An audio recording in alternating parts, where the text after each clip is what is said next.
নমস্কাৰ বন্ধুবৰ, মই আজি উপস্থিত গুৱাহাটী চচলত। গতিকে ইয়াতে অপদস্থিত শিক্ষক কৰ্মচাৰী সন্থাৰ ধৰ্ণা কাৰ্যসূচী চলি আছে। 16, 17, 18 এই 3 দিন এনেকৈয়ে শিক্ষকবিলাকে তম্বু টানি এনেকৈ আছে। চাওকচোন এনেকুৱা এটা পৰিস্থিতি। তেনেহ'লে ভিতৰত কি হৈ আছে অকণমান চাই যাওঁ আৰু আপোনালোককো দেখুৱাবলৈ চেষ্টা কৰি আছোঁ। এনেকৈ ৰাতি শুই আছে, চাওকচোন কিমান কষ্ট।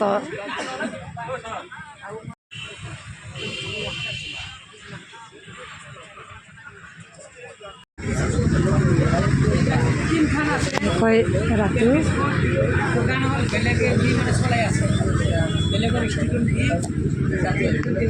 অনশন চলি আছে।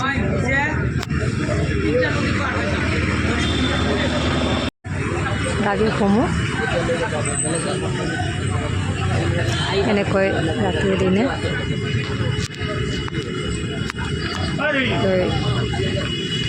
ইমান কষ্ট কৰি চাৰি শিক্ষকবিলাকে এনেকৈ অনশন কৰি আছে।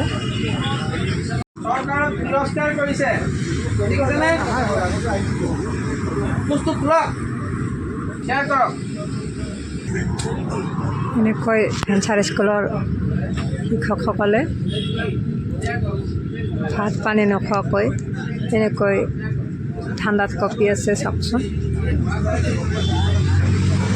বিনা বেতনে এনেকৈ কাম কৰি থকাৰ কাৰণে এনেকৈ কষ্ট কৰিব লগা হৈছে। তথাপিতো চৰকাৰে বুজি নাপায়। 16, 17, 18 এই 3 দিন অনশন কৰি আছে। আজি 17 তাৰিখ, দ্বিতীয় দিন। 2021 চনত পদ প্ৰাদেশিকৰণৰ পৰা বঞ্চিত সদৌ অসম উচ্চ প্ৰাথমিক বিদ্যালয়ৰ সহকাৰী শিক্ষক কল্যাণ সমিতি আমৰণ অনশন এনেকৈ কৰি আছে। 16 ডিচেম্বৰ 2024 পৰা অনিৰ্দিষ্ট কাললৈ।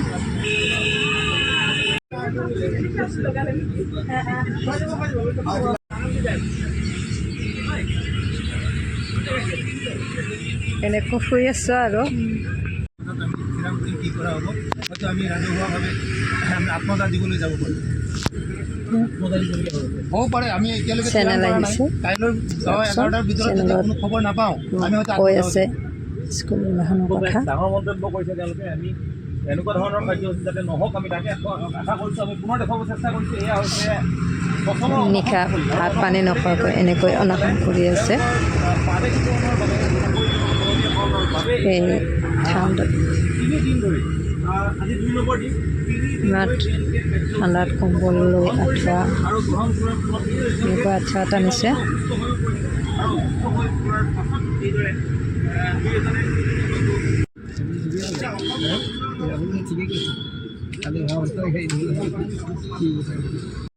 ইয়াতে বহিছে সদৌ অসম গাহৰি পালক সন্থা। অসমৰ থলুৱা গাহৰি পালকসকলৰ সমস্যা সমাধান দাবীত 72 ঘণ্টীয়া অনশন কাৰ্যসূচী ইয়াতে চলি আছে এই চচলত। নহ'লে ইয়াতো এই ৰাতিপুৱাৰ সময় এনেকৈয়ে ইহঁতে শুই ৰাতিপুৱা উঠিছে। ইয়াতে ৰাতিপুৱা উঠি ছাৰ বাইদেউসকলে ইয়াতে লেট্ৰিন বাথৰুম আদি সুবিধা কৰি দিছে। ইয়াতে গৈ আৰু এনেকৈয়ে এই ঠাইখিনি এই কাষতে ৰাস্তাটো। গুৱাহাটীৰ চচল মানে এখন শ্মশানৰ নিচিনা ঠাইত ছাৰ বাইদেউসকলে তম্বু টানি মুখৰ কামৰ এনেকৈয়ে তম্বু টানি আছে। নোখোৱা নোলোৱাকৈ লগতে মহৰ কামৰ এনেকৈ ৰাতিটো আছে এনেকৈ শুই আছে তুম্বু টানি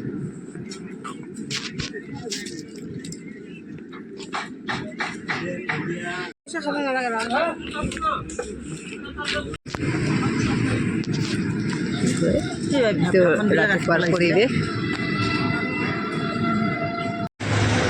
চচল শতদল শাখা সাহিত্য সভা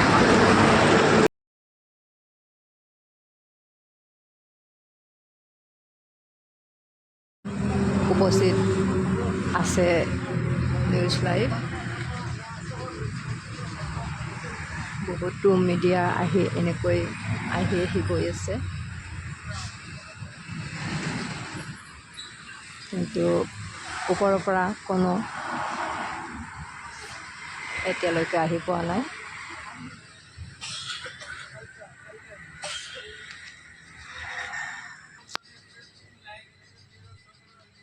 সদৌ শিক্ষক কৰ্মচাৰী কেঞ্চাৰ স্কুলৰ এজন শিক্ষকে এটা দুখতে বিপ্লৱী গান গাই শুনাব শুনো আহকচোন এতিয়া বহুত গোট খাইছে শিক্ষক চাওকচোন মিডিয়াবিলাক গোটেই মিডিয়াবিলাক আহি ইয়াত উপস্থিত হৈছে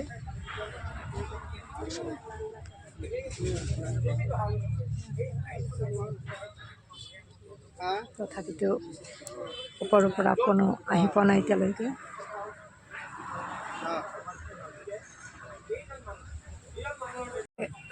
বহুত হুলস্থুলৰ পৰিৱেশ নাগৰিক সমাজ বিষয়ববীয়াসকল এই সংগ্ৰামখন আগুৱাই লৈ যোৱাৰ কথাটো বা আমাৰ লক্ষ্যত উপনীত হোৱাৰ কাৰণে তেখেতসকলক আমাৰ লগত সহযোগী হোৱাৰ কামনা কৰিছোঁ আৰু তেখেতসকলে আমাক আনুষ্ঠানিকভাৱে কথাখিনি ব্যক্ত কৰিব বিচাৰিছে মই মাইক্ৰফোনটো আমাৰ মালাকাৰ ছাৰ নাগৰিক সমাজৰ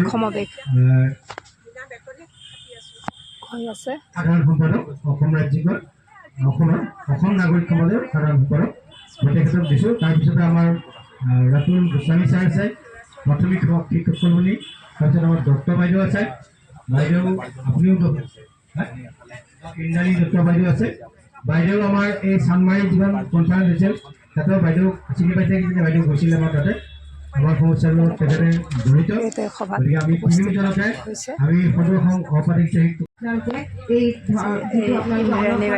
কাৰ্যসূচী কৰি আছে যোৱা 3 দিন ধৰি সেইটো যাতে আপোনালোকে উঠাই লয় আৰু ভাল সুন্দৰভাৱে যাতে আপোনালোকে প্লেন কৰিব পাৰে আৰু সকলোকে ল'ব লাগিব আপোনালোকে কোনো সচেতন ব্যক্তিকে লৈ আপোনালোকে এটা আন্দোলন কৰিব লাগিব আৰু আমি আপোনালোকৰ লগত আছোঁ মই সুস্থ সমাজ বিকাশ চক্ৰ হৈ পেলাই আপোনালোকৰ ওচৰত আছোঁ আৰু আপোনালোকৰ লগত থাকিম ধন্যবাদ ইন্দ্ৰাণী বাইদেৱে বক্তব্য দাঙি ধৰিছে আমাৰ প্ৰাথমিক শিক্ষক কৰ্মী সাধাৰণ সম্পাদক তেখেতক বক্তব্য দিবৰ কাৰণে মই গ্ৰামৰ শুভেচ্ছা জ্ঞাপন কৰিছোঁ ৰাজ্যখনৰ ৰাজহুৱা শিক্ষা ব্যৱস্থাৰ বাবে এইটো এটা অত্যন্ত দুখ লগা কথা যে অলপ অসমৰ তথা দেশৰ আপোনালোককো শুনাবলৈ চেষ্টা কৰিছোঁ ইতিহাস এই ইতিহাসটোক আজিৰ তাৰিখত অসমৰ সুৰক্ষিত শিক্ষাৰ ভৱিষ্যতৰ কাৰণে অত্যন্ত প্ৰাসংগিক প্ৰশ্ন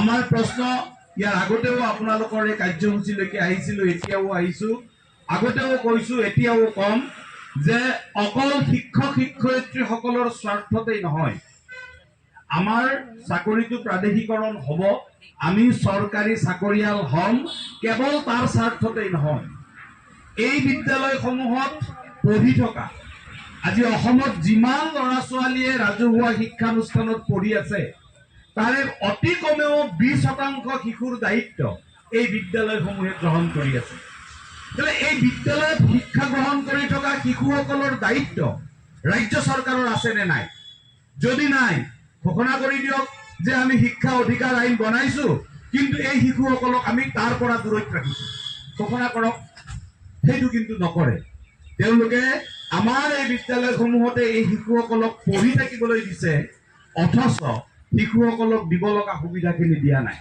আজি আপোনালোক 3 দিন ইয়াত আছে, শিশুসকল ক'ত আছে? এই কথাটো চোৱা চিতা কৰাৰ দায়িত্বটো ৰাজ্য চৰকাৰৰ। 2021 চনত যেতিয়া বিদ্যালয় প্ৰাদেশিকৰণৰ নামত শিক্ষক প্ৰাদেশিকৰণ কৰি এতিয়া অনশন ভংগ কৰিলে।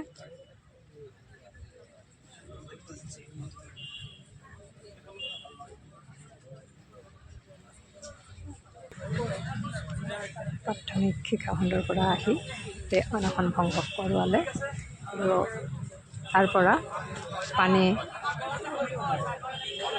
ঠাণ্ডা আজি দি অনশন ভংগ কৰিব। আজি এই চচলৰ এইখিনি আছিলে। এতিয়া চচলৰ পৰা আমি বিদায় লৈ যাব লাগিব, কেনেকে আমি জড়িত কৰিব লাগিব অসমৰ বিভিন্ন দল সংগঠনকে কৰি অসমৰ ৰাইজক। তাৰ বাবে আমাৰ মাজতো আলোচনা হৈছে আৰু আপোনালোকেও নিশ্চিতৰূপে আলোচনা কৰিছে। অসমৰ সামগ্ৰিকভাৱে ৰাজনীতি অৰ্থনীতি ঠেলি নিছে, তাৰে এটি বৰ্হিপ্ৰকাশ ৰূপে আপোনালোকৰ ওপৰত এক ক্ৰিয়া কৰিছে, আমি সকলোৱে জানো। অসমৰ যে শিক্ষা তেখেতসকলে পদক্ষেপ অসমীয়া জাতিক গঢ়া অসমৰ শিক্ষা ব্যৱস্থাক সুৰক্ষিত কৰাৰ এটা কুচকাৱাজ আৰু এটি আন্দোলন। কিয়নো আমি দেখা পাইছো বৰ্তমান সময়ত এইখন চৰকাৰে কি ধৰণৰ ফেচিবাদী নীতি আনি এফালৰ পৰা শিশু নিকেতন, শিশু মন্দিৰ, শিশু ভাৰতীৰ দৰে স্কুল গোটেই ভাৰতবৰ্ষতে তেখেতসকলে চুকে কোণে খুলি পেলাইছে, একাল বিদ্যালয়ৰ দৰে স্কুল, য'ত কেৱল তেখেতসকলে একপক্ষ শিক্ষাৰে আমাৰ জাতিৰ কাঠামোক ধ্বংস কৰিবলৈ লৈছে। কিন্তু তেনে পৰিস্থিতিত আপোনালোকৰ দৰে শিক্ষকসকলে, আপোনালোকৰ দৰে শিক্ষানুষ্ঠান সকলোৱে যি ধৰণৰ স্থিতি লয়, সামগ্ৰিকভাৱে ধৰ্ম নিৰপেক্ষ আৰু গণতান্ত্ৰিক শিক্ষা ব্যৱস্থাক ৰক্ষা কৰাৰ এটা প্ৰতিশ্ৰুতিৰে আগবাঢ়িছে, সেয়া সঁচা অৰ্থত সমগ্ৰ ভাৰতবৰ্ষতে বিৰল। এই ভেঞ্চাৰ স্কুল আৰু নিজে কৰা অপ্ৰাদেশিক যি স্কুলৰ ইতিহাস, আমাৰ অসমৰ এটি সোণালী ইতিহাস। অসমৰ এনে এটা ইতিহাস আছে, আপোনালোকে ভালকে জানে। আপোনালোকৰ পৰাই আমি শুনিছো যে কি ধৰণে আমাৰ ককা আইতাসকলে গাঁৱে গাঁৱে স্কুল খুলিছিল, পাছত সেই কাঠামোটোকে অসম চৰকাৰ বা ভাৰত চৰকাৰে লৈ পেলাই এটা শিক্ষা ব্যৱস্থা তেখেতসকলে স্থাপনা কৰিছিল। এয়া সমগ্ৰ বিশ্বতে এটি বিৰল ইতিহাসৰ আমি অংশীদাৰ হিচাপে আমি গৌৰৱ কৰোঁ। কিয়নো খুব কম জেগাত এনেধৰণৰ ইতিহাস আছে য'ত গাঁৱৰ ৰাইজে নিজে মিলিত হৈ এখন শিক্ষানুষ্ঠান কৰিছে, ল'ৰা ছোৱালী শিক্ষা দিছে, য'ৰ পৰা গৈ আজি MLA মিনিষ্টাৰকে নহয়, ডাঙৰ ডাঙৰ বিষয়া তথা বিভিন্ন দেশত আমাৰ ল'ৰা ছোৱালীয়ে গৈ কাম কাজ কৰিবলৈ সুবিধা পাইছে। আৰু সেই সকলোবোৰ আপোনালোকৰ মাধ্যমৰ মাজৰ পৰা ওলাই অহা এজন ব্যক্তি। সকলোকে তেখেতক যোগদান দিবৰ কাৰণে অনুৰোধ জনাইছো। গান গাব বুলি আমি সকলোৱে কেনে পৰিস্থিতিত আমি সকলোৱে জীয়াই আছো, আমি সকলোৱে গম পাইছো। আমি আমাৰ ল'ৰা ছোৱালী থৈ আহিছো, আমাৰ পথাৰৰ ধান পথাৰতে আছে, তথাপি আমি আন্দোলনত আহিছো। কাৰণ আমাৰ শিক্ষা ব্যৱস্থাক আমি জীয়াই ৰাখিব লাগিব। চৰকাৰে যি নীতিৰে আমাৰ ৰাজ্যখন পৰিচালনা কৰিবলৈ বিচাৰিছে, সেই নীতিক আমি প্ৰতিহত কৰিব লাগিব। অসমীয়া মাধ্যমৰ স্কুলবিলাকক ধ্বংস কৰাৰ এটা প্ৰয়াস চৰকাৰৰ তৰফৰ পৰা লোৱা হৈছে। আৰু কিমান দুৰ্বেদনা যিবিলাক মানে ব্যক্তিগত খণ্ড, এই অনুষ্ঠানবিলাকক এনেকৈ আগুৱাই নি পেলাই চৰকাৰে নিজৰ শিক্ষকক দিব নালাগে, এনেকুৱা এটা পদক্ষেপলৈ আমাৰ ৰাজ্যখন আগবাঢ়িছে। গতিকে তাৰ কাৰণে আমি সকলোৱে মাৰ বান্ধি থিয় দিব লাগিব। আৰু সেয়েহে মই গণশিল্পী সূৰ্য দাসৰ এটি গীত গাবলৈ বিচাৰিছোঁ। আপোনাসকলে যদি ভুল হয় ক্ষমা কৰি দিব। গীত আপোনালোকে শুনক। কাহানি আছিল গোবিনা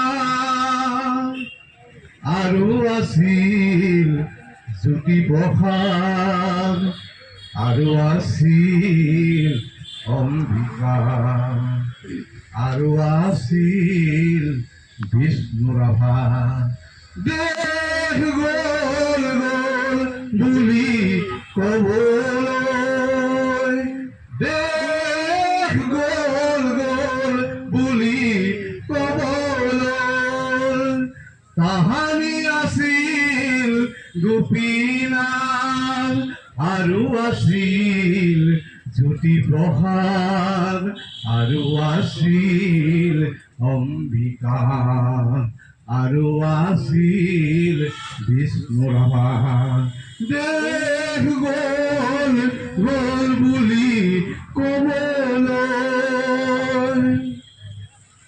তুমি ৰজাই হোৱা বা মন্ত্ৰী হোৱা আগে দেশক বচাই লোৱা তুমি ৰজাই হোৱা বা মন্ত্ৰী হোৱা আগে দেশক বচাই লোৱা নহলে যে কাল ৰাত্ৰি আহিব নহলে যে কাল ৰাত্ৰি আহিব দেশ গল গল বুলি কবলৈ তাহানি আছিল গোপীনাথ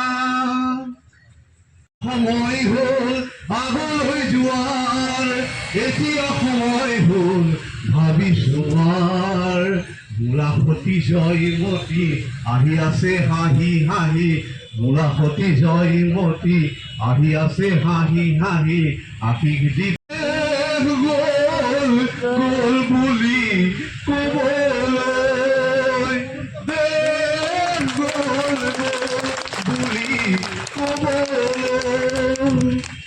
আহিলৈ অশ্ৰদ্ধা দেখিছানে জনতাৰ হাহাকাৰ শুনিছানে দেশ যদি যাই ৰখাতলে দেশ যদি যাই ৰখাতলে কাকে লৈ খেলিবা তুমি খেলা দেশ গল গল বুলি কবলৈ দেশ গল গল বুলি কবলৈ তাহানি আছিল গোপীনাথ আৰু আছিল জ্যোতি প্ৰসাদ আৰু আছিল অম্বিকা আৰু আছিল বিষ্ণুৰাভা দেশ গল গল বুলি কবলৈ দেশ গল গল বুলি